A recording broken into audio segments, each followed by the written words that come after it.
She wasn't finished with her concert. What would they think?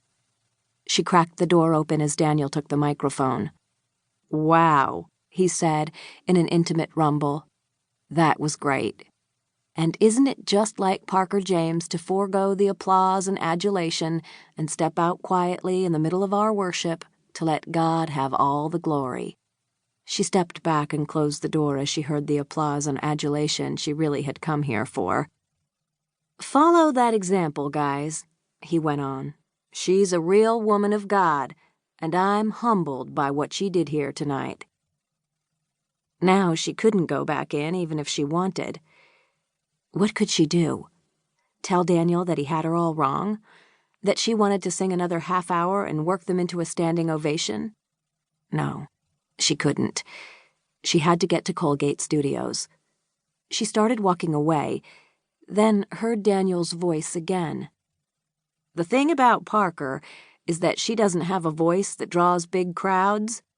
Her ego took the blow and splattered on the ground.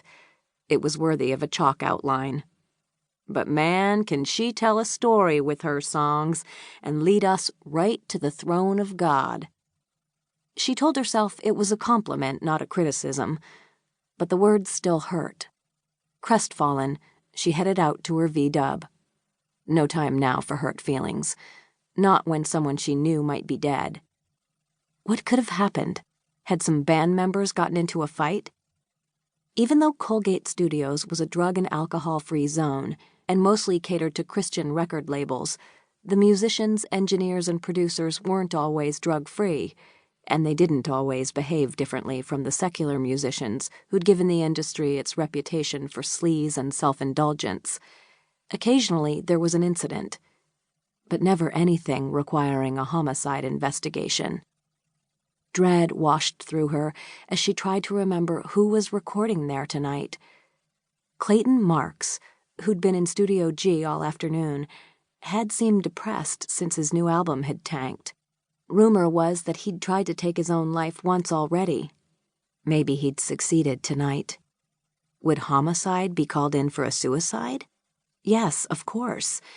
They probably had to investigate just in case it was a murder. But would Gibson call her out of a concert to tell her that? Besides, he'd specifically called it a murder. By the time she hit 16th Avenue South, part of legendary Music Row, she had the heavy, sad certainty that she'd be attending the funeral of someone close to her. As she passed Sony Music, a million blue flashing lights illuminated the road in front of Colgate Studios. She drove straight for the roadblock and stopped behind a squad car. A cop she didn't know approached her as she got out. "Ma'am, you can't park there." She strained to see the building a few doors down. "I work at Colgate Studios. What happened?" "I need you to move your car." She turned to the crowd. "Somebody tell me, what happened?" "There's been a shooting," a teenager on a bicycle said. The officer stepped between them. "Ma'am, if you don't move this car—" Parker turned back to him. "Please, who was shot?" "Get back in your car." She'd had enough. "I'm Detective Gibson James's sister. I'm here because he asked me to come. Please call him and tell him I'm here." "I don't know who he is." "He's a homicide detective." She dug her phone out of her bag.